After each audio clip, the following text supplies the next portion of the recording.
اس programme کے اخراجات جو اسمر منسٹریز کے دوست اور پارٹنرز ادا کرتے ہیں۔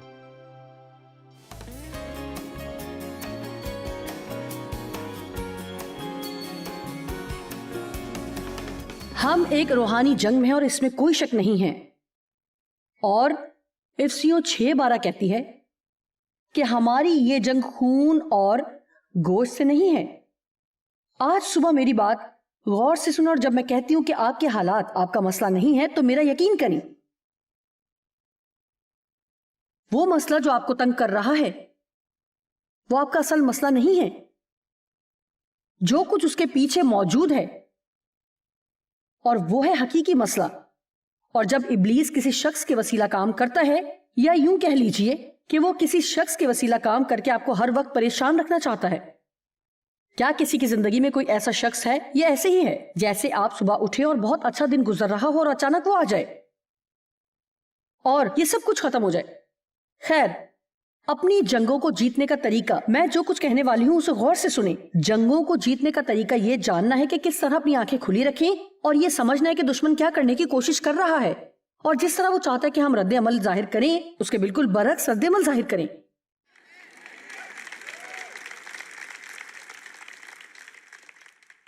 آپ جانتے ہیں کہ اگر ہم دشمن کو خود پر اختیار رکھنے کی اجازت نہ دیں تو ہم لوگوں کے لیے اچھی گواہی بن سکتے ہیں۔ آپ جانتے ہیں ہماری شادی کے شروع کے دنوں میں دشمن نے مجھے استعمال کرنے کی کوشش کی کہ ڈیو کو ناخوش کرے، کیونکہ میں خود ناخوش تھی، اور جب کوئی شخص ناخوش ہوتا ہے تو ابلیس بڑی آسانی سے اس شخص کے ذریعے کام کر سکتا ہے تاکہ دوسرے لوگوں کو بھی ناخوش کر سکے۔ لیکن ڈیو نے مجھے ایسا کرنے میں ناکام کر دیا۔ میں جو کچھ بھی کرتی وہ خوش رہتے، وہ خوش ہی رہے، اور ایک عرصے تک یہ بات مجھے آگ بگولا کرنے کے لیے کافی تھی۔ یاد رکھیں میں نے کہا ایک عرصے تک، لیکن کچھ عرصے کے بعد اسی بات نے مجھے متاثر کرنا شروع کر دیا، اور مجھے یہ احساس ہونا شروع ہو گیا کہ نہ صرف یہ کہ میرے پاس ایسی خوشی نہیں ہے، بلکہ میں نے کسی اور کو بھی اس طرح کا خوش نہیں دیکھا، کیونکہ میں ایک ایسے گھر میں پلی بڑی جو فساد سے بھرا ہوا تھا۔ ہر کوئی جذباتی انداز میں دوسرے کے جذباتی حملوں پر رد عمل ظاہر کرتا تھا، لیکن یہاں ایک شخص تھا جو بہت دھیما اور خاموش تھا۔ آپ جانتے ہیں کہ جو مجھ سے کہتا تھا میں تم سے محبت کرنا چاہتا ہوں، لیکن اگر تم اسے قبول نہیں کرو گی، تم اسے نہیں سمجھو گی تو پھر کچھ نہیں ہو سکتا۔ مجھے یاد ہے جب انہوں نے مجھ سے کہا کیا تم جانتی ہو کہ میں نے تمہیں خوش رکھنے کی کوشش کی ہے، لیکن تم ڈٹی ہوئی ہو کہ تم نے کبھی خوش نہیں ہونا، اور اب میں تمہیں خوش رکھنے کی مزید کوشش نہیں کروں گا۔ لیکن میں اپنی زندگی سے ضرور لطف اندوز ہوں گا۔ لہٰذا اب ہماری زندگی میں موجود کچھ رشتوں میں کیا ہوتا ہے، سنیے مجھے یہ بات کہنے دیں، اگر آج کے دن آپ یہ فیصلہ کر لیتے ہیں کہ میں اس شخص کے لیے دعا کروں گی، میں اس شخص پر خدا کی محبت ظاہر کروں گی، میں ابلیس کو اجازت نہیں دوں گی کہ ان کے ذریعے میری وہ خوشی چرا لے جائے جو مجھے دینے کے لیے یسوع نے جان دی۔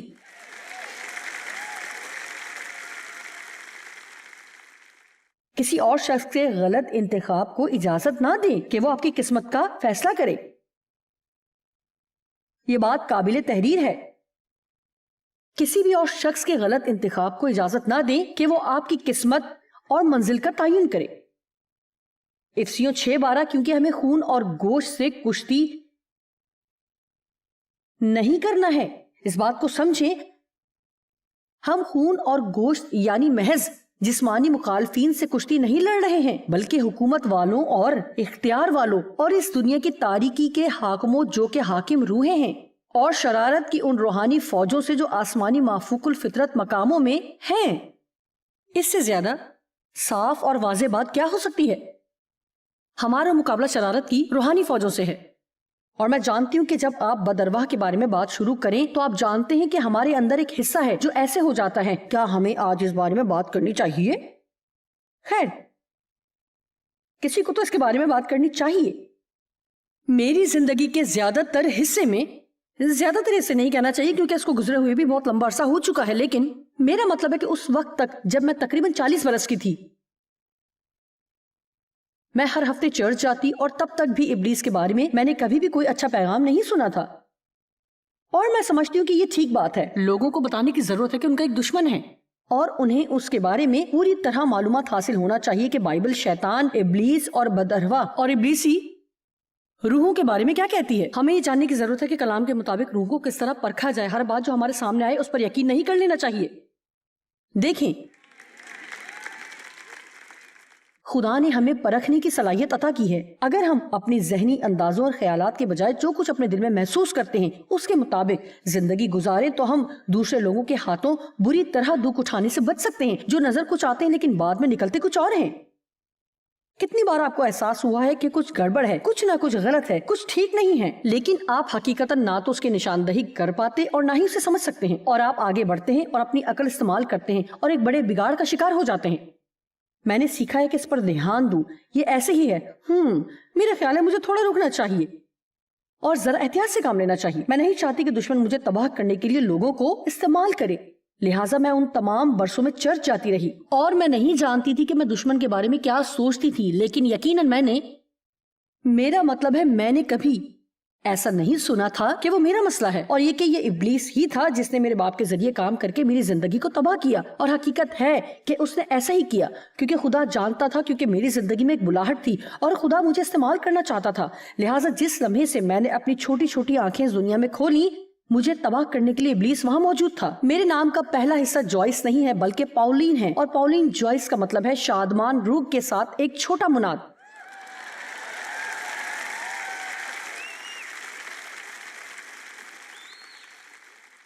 لہٰذا میرے باپ نے جس نے میرا نام رکھا وہ نہیں جانتا تھا کہ اگرچہ وہ مجھے زیادتی کا نشانہ بنا رہا تھا، لیکن جب بھی وہ میرا نام پکارتا تو وہ کہتا تھا شادمان روح کے ساتھ چھوٹی مناد.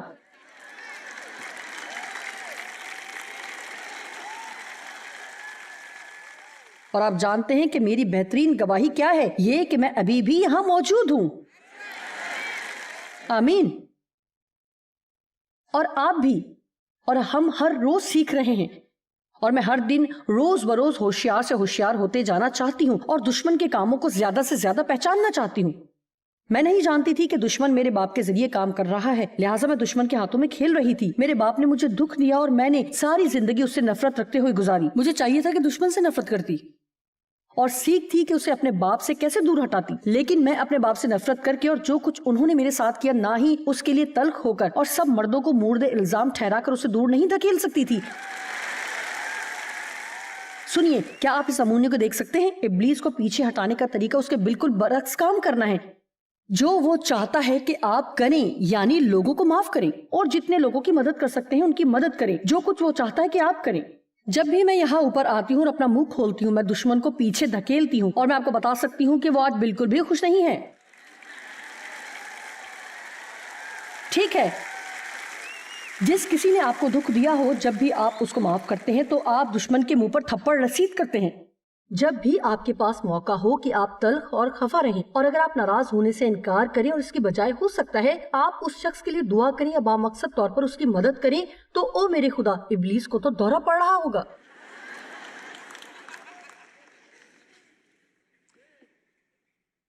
یسوع نے شیطان کو جھڑکا، انسانوں کو نہیں. متی 16:21. اس وقت سے یسوع اپنے شاگردوں پر ظاہر کرنے لگا کہ اسے ضرور ہے کہ یروشلم کو جائے اور بزرگوں اور سردار کاہنوں اور فقیہوں کی طرف سے بہت دکھ اٹھائے اور قتل کیا جائے اور تیسرے دن مردوں میں سے جی اٹھے. لہٰذا یسوع اپنے شاگردوں کو تفصیل سے بتانے کی کوشش کر رہا ہے کہ کیا ہونے والا ہے اور کیا ہوگا. اور پترس یسوع کو الگ لے جا کر دوسروں سے ہٹ کر بات کرتا ہے. اور لکھا ہے وہ اسے ملامت کرنے لگا، یعنی جھڑکنے لگا، سختی سے منع کرنے لگا. ذرا سوچیں کہ یہ سب کرنے کے لیے کس قدر غرور اور بے وقوفی درکار ہوگی. لیکن دیکھیں، اگرچہ پترس یسوع سے محبت کرتا ہے اور اگرچہ وہ ایک عظیم مرد خدا بننے کو تھا، لیکن اس میں ایک کمزوری تھی اور دشمن اس کمزوری کو اپنے لیے استعمال کرنے میں کامیاب ہوا. اور اس کی کمزوری تھی غرور اور خوف. جیسا کہ آپ دیکھتے ہیں کہ بائبل میں دوسرے واقعے میں وہ خوف کی وجہ سے مسیح کا انکار کر دیتا ہے. خیر، میں نہیں جانتی کہ اس وقت پترس کے ذہن میں کیا چل رہا تھا، لیکن مجھے محسوس ہوتا ہے کہ شاید اس میں ایک وجہ یہ بھی تھی کہ اگر یسوع دکھ اٹھائے گا اور ہم اس کے ساتھ ہیں تو اس کا مطلب ہے کہ ہم بھی خطرے میں ہیں. بہرحال وہ جو بھی سوچ رہا تھا لیکن وہ یقیناً چیزوں کو ٹھیک طور پر نہیں دیکھ رہا تھا. لہٰذا اس نے کہا اوہ نہیں نہیں نہیں نہیں, یہ ٹھیک نہیں ہے, ایسا نہیں ہونا چاہیے. اگر یسوع پطرس کی بات مان لیتا تو کیا ہوتا؟ آپ میں سے کتنے لوگوں نے ایسی باتیں سنی؟ ہو سکتا ہے کہ یہ باتیں آپ کی منزل تک نہ پہنچنے کا سبب بنی ہوں.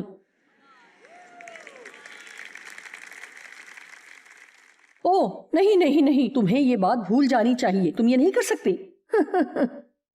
نہیں نہیں, آپ کے پاس اس کام کو کرنے کی صلاحیت نہیں ہے. اوہ خدا, جب خدا نے مجھے تعلیم دینے کے لیے بلایا تو میرے ساتھ لوگوں کا ایک گروہ تھا. وہ معاشرے کے ایسے پس منظر سے آئے تھے جہاں خواتین منادی نہیں کرتی تھیں. دیکھا آپ نے, میں نہیں جانتی تھی کہ خدا خواتین کو استعمال نہیں کر سکتا.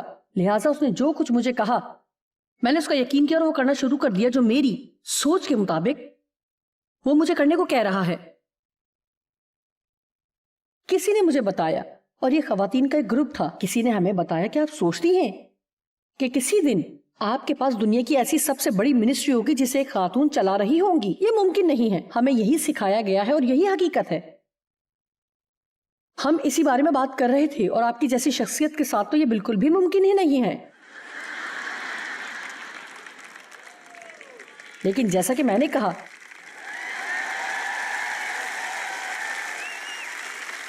میں ابھی بھی یہاں ہوں.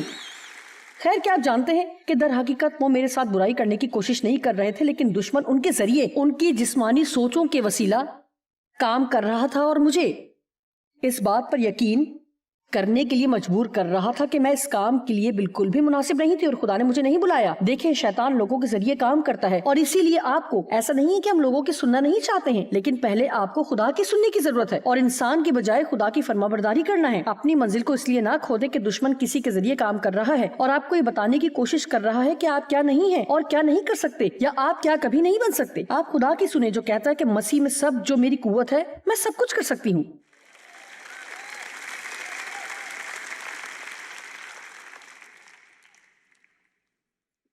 اور خدا نے ساؤل سے کہا کہ جب تجھ پر مسا آئے گا تو تو ایک نیا شخص بن جائے گا. میں آپ کو کچھ بتانا چاہتی ہوں, فطری طور پر آپ جو کچھ بھی ہیں, جب خدا کا مسا آپ پر آتا ہے تو آپ ایک بالکل مختلف مخلوق بن سکتے ہیں. 23ویں آیت, اس نے پھر کر پطرس سے کہا, اے شیطان میرے سامنے سے دور ہو, تو میرے لیے ٹھوکر کا باعث ہے. کیا آپ نے دیکھا؟ تو میرے لیے دکھ اور رکاوٹ کا باعث اور ایک پھندے کی طرح ہے, کیونکہ تو خدا کی باتوں کا نہیں بلکہ آدمیوں کی باتوں کا خیال رکھتا ہے. پہلا پطرس 5:8. تم ہوشیار اور بیدار رہو, یعنی ہر وقت سنجیدگی سے متوازن اور چوکنے رہو. تمہارا مخالف ابلیس گرجنے والے شیر ببر کی طرح ڈھونڈتا پھرتا ہے کہ کس کو پھاڑ کھائے. جی ہاں, جس طرح رات کو شیر دھاڑتا پھرتا ہے کہ کسے اپنا شکار بنائے. یسوع یہودا کا شیر ببر ہے, اور شیطان گرجتے ہوئے شیر کی طرح آتا ہے تاکہ دیکھے کہ کسے پھاڑ کھائے. خیر, آج سب کو یہ فیصلہ کرنے کی ضرورت ہے کہ میں اس کا شکار نہیں بنوں گی. میں اس کا شکار نہیں بنوں گا. ہمیں احتیاط اور ہوشیاری سے زندگی گزارنا سیکھنا ہوگا. بائبل کہتی ہے جاگو اور دعا کرو. ہمیں جاگنے اور دعا کرنے کی ضرورت ہے. جس لمحے آپ کو محسوس ہو کہ حسد آپ کے دل میں جگہ بنانے کی کوشش کر رہا ہے, جب آپ کسی دوست کی برکت کے بارے میں سنتے ہیں, شاید یہ ایسا دوست ہے جس سے آپ محبت رکھتے ہیں, وہی محبت جو خداوند کی ہے, لیکن آپ انہیں کچھ زیادہ پسند نہیں کرتے. اور آپ کا کوئی ایسا دوست جس سے کچھ ایسا مل گیا ہے جس کے لیے آپ عرصے سے انتظار کر رہے تھے اور آپ کو وہ چیز ابھی تک نہیں ملی, اور آپ اپنے اندر اس حسد کو سر اٹھاتے ہوئے محسوس کر سکتے ہیں, اور ایک طرح کا رنجیدہ رویہ میرے اندر پیدا ہو رہا ہے. آپ جانتے ہیں کہ اگر اسی وقت آپ ہوشیار ہو جائیں اور کہیں نہیں, شیطان تو میرے رویے کو نہیں بگاڑ سکتا, میں ان کے لیے خوش ہوں, اور اے خداوند میں تیرا شکر کرتی ہوں کہ تو نے انہیں برکت دی. ہمیں اس کے خلاف اٹھ کھڑا ہونا ہے. ہمیں اس طرح کی باتوں کو واقع ہونے نہیں دینا.